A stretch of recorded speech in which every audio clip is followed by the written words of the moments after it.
गुंतवणूकदाराला वेळ, पैसा आणि अडथळे हे वाचवण्याकरता आपल्याला सगळ्यांना मदत करावी लागेल. आपण एका विंडोमध्ये सगळं काम होईल, एका विंडोमध्ये काम होईल, हे सगळ्या बोलण्याच्या गोष्टी आहेत. साधा एमएससीबी वाला आम्हाला उद्योजकाला त्रास देतो, आम्हाला आयराणीत कधी कधी शिव्या द्याव्या लागतात. म्हणजे ही परिस्थिती आहे आणि त्याला नाईलाज आहे. म्हणजे जर तुम्ही उद्या म्हणत असाल, मामांचं म्हणणं मला 100% पटलं. मी कलेक्टर महोदयांना बोललो की 20 मोठे उद्योग येतील, याची वाट बघण्यापेक्षा 20 छोटे आले ते 1000 करून टाकता ना, ते 1000 करून टाकता. तर जैन एज्युकेशन मध्ये रिलायन्सचं टायप झालंय, बरोबर आहे का? हाँ, अभी 250 करोड़ का काम हो गया तुम्हारा, बराबर. हम ध्यान रखते भाई कितना करोड़ आ रहा है. अरे बाबा, आता नंतर 750चा सेटअप आहे त्यांचा, 1200 पर्यंत जाणार आहे ते. 3000 लोक कामाला लागणार आहे. 1000 पोरं लावले, 800 पळून गेले. नोकऱ्या पाहिजे, नोकऱ्या पाहिजे, नोकऱ्या आहे, करणारा मानसिकता नाहीये. बिहारचा माणूस इथं पोट भरतो, बिहारीवर आपण टीका करतो. कशावर टीका करता? तुमच्या मराठी माणसाला बीकॉम झाला ना, शेतीचा ना, वावराचा ना, घरचा ना, नोकरीचा. नोकरी नाही तर छोकरी नाही, ही प्रॉब्लेम आहे. आणि वरतून म्हणायचं की काम नाही. काम आहे. कोण म्हणतं काम नाही? कोण म्हणतं काम नाही? काम आहे, करण्याची मानसिकता नाही. म्हणजे तरुणांना राग आला तर आला, अजून 4 वर्षांनी इलेक्शन आहे तेव्हा पाहू.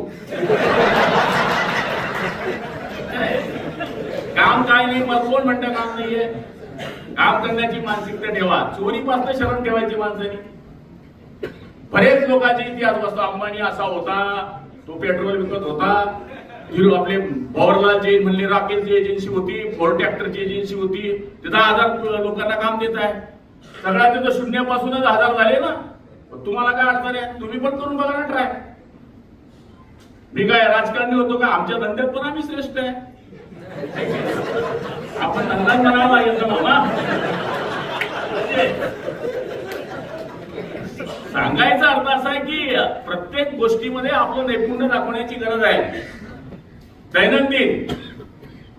आणि आज उद्योजकांच्या मागे आपलं उभं राहण्याची गरज आहे. 4 वर्ष निवडणुका नाही आहेत, मराठी मुलं काम करत नाही, इतर लोक आली तर काय झाले, असं मी सकाळी कुठेही तुमच्या चॅनलला ऐकलं होतं. माझं सन्मान्य गुलाबरावांना एवढंच म्हणणं आहे की आपण त्याच मराठी माणसाच्या जीवावर गेली अनेक वर्ष जिंकत आहात. इतकं मराठी माणसाला दुय्यम समजू नका, सत्तेच्या लाचारी करता. आणि तुम्ही सत्तेत आलेला आहात, ते तुमचं कर्तृत्व महाराष्ट्राने 40 लोकांचं पाहिलेलं आहे. माझी सन्मान्य उपमुख्यमंत्री श्री शिंदे यांना विनंती आहे की त्यांनी योग्य वेळी ह्यामध्ये लक्ष घालावं. कारण ठीक आहे, तुम्ही आज सत्तेत आहात, परंतु सत्तेचा अमरपट्टा कोणीही घेऊन येत नाही.